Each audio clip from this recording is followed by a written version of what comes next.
Grandpa Rui sells the honeycomb cake for $39. It's really not too difficult to make at home. Can you imagine that? It turns out it only needs eggs and honey, plus sugar and flour, that's all. Today, there's also a comparison video. And this comparison is very useful. It's done through baking. It gives you two different textures of the same cake. The amount of eggs used is 4. Whole egg is 52 grams. Egg yolk is 55 grams. Plus, 22 grams of egg white is added. Then, add 22 grams of granulated sugar and 34 grams of honey. Make sure not to reduce the amount of honey. It's all about the rich honey flavor. This sugar amount results in an overall normal texture. Sweetness. 5 grams of vanilla extract is added. And 5 grams of sea salt for seasoning. Vanilla extract is used to eliminate any fishy taste and enhance the flavor. Sea salt is used to make the sweetness of the cake smoother. Of course, these two ingredients are not necessary. You can omit them. You can still successfully make this honeycomb cake. For those with lower room temperature, we will beat the mixture using a double boil here. This ensures the egg mixture is kept at around 40 degrees. You can use this method for beating whole eggs as well. Once the egg mixture reaches the right temperature, it can speed up the whipping process. Secondly, the whipped cake batter will have the best fluffiness. Previously, some fans reported that they couldn't achieve volume even after beating for over 10 minutes. This is mainly because your egg mixture was too cold. Even if you beat it for a long time, even if you do manage to whip it well, the cake you produce will have unsatisfactory height and texture. Here, whip until the whisk can lift the mixture, and the dripping batter can form peaks. This can be judged by drawing a figure 8. After drawing this figure 8, the marks left by the batter should still be visible, and beat it to the final stage. I suggest you use a low speed to tidy it up. This way, the cake batter will be very smooth. Sift 20 grams of cake flour and 5 grams of corn starch. Adding a bit of corn starch will improve the texture.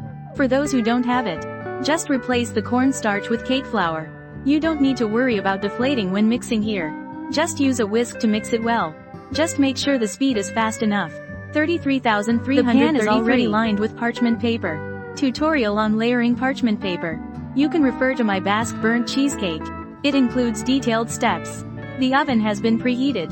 Today, I'm using the Chandi, Big White Whale, oven. Top heat 180, bottom heat 170. Bake for 15 minutes, and it will be ready. The size of the pan will also be provided to you. Just use a 6-inch round chiffon cake pan. A 5-inch cake pan can be used. It will just be much taller in height. I need to elaborate a bit here.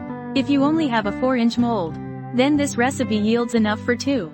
If it's an 8-inch pan, you will need to multiply the recipe by 1.5. Have I already answered everything you wanted to ask?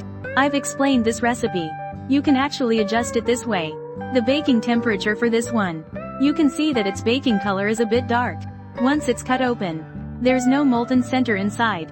The texture is very soft, and it has a slightly caramelized honey flavor.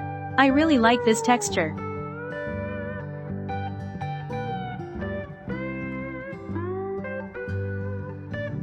For the one with a lighter baking color, it was baked at 170 degrees with both top and bottom heat for 15 minutes. Then placed on the lower rack. The temperature is 10 degrees lower. Then adjusting the baking rack. You can achieve two different textures. The one with the lighter baking color will definitely be more tender. Then, there will be a molten center effect. If you want more of the molten center effect, then you can reduce the baking time, lower the temperature, and you will achieve a third texture. This is the magic of baking. In baking, the baking process is very important. It determines at least 60% of your success rate. I also baked one. The surface is a bit wrinkled. The baking temperature and time I recommend are 180 for the top heat, and 170 for the bottom heat, baked for 14 minutes.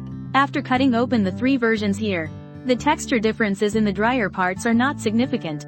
It's just that the one with a lighter crust will have a molten center effect. It mainly depends on what texture you want to eat. The remaining actual operations, I'll leave to you. Such a simple and delicious cake. You must remember to check in and submit your assignment. Click on my profile picture, the homepage, where there are many practical baking tutorials waiting for you to check in.